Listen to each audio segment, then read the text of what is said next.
संक्रांतीनिमित्त तिळगुळाचे पापड याची रेसिपी दाखवत आहे।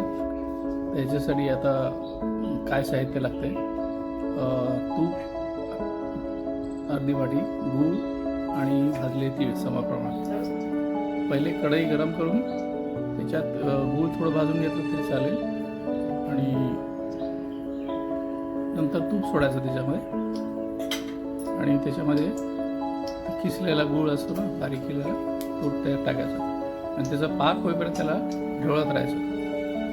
ॲक्च्युली हे इतकं टेस्टी लागतं आणि ट्रान्सपरंट, जसं कुरकुरीत एकदम ओल्ड एजवाले पण खाऊ शकतात, लहान मुलं पण खेळता खेळता असं त्याचं खायची खूप टेस्टी, कोणाला ज्यांना लाडू आवडत नाही असं छानसं मिश्रण ढवळत राहायचं त्याचं जोपर्यंत पाक होत नाही त्याचा। आणि पाक झाला की त्याचं एक टेस्ट आता दाखवतो तुम्हाला। ते पाण्यामध्ये घेऊन असं त्याची गोळी बनली पाहिजे, टणक गोळी।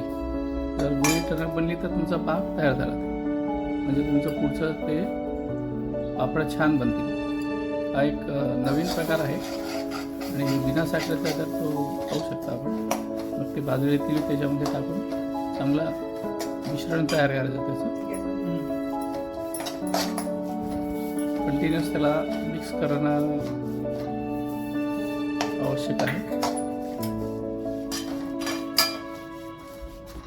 आणि जेव्हा मिक्स झालं मग नंतर त्याचं गॅस बंद करून टाकायचं। ॲक्च्युली तुम्ही जर त्याला लाटायला गेलं असं तर चिटकून जाते, त्याला बटर पेपरच्या 2 बटर पेपरमध्ये करायला पाहिजे। आम्ही टेम्पररी त्याला एक टेप लावून खाली तूप आणि ह्यालाही तूप लावून असं लाटलं, पण तुम्ही बटर पेपर घ्या आणि 2 बटर पेपरमध्ये केलं तर ना इतके सुंदर वड्या बनतील त्याच्या, पातळ पापड वड्या म्हणल्यापेक्षा।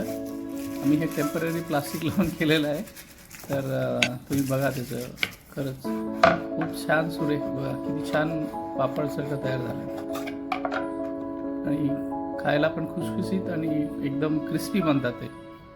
तर ट्राय करून बघा। थँक्यू।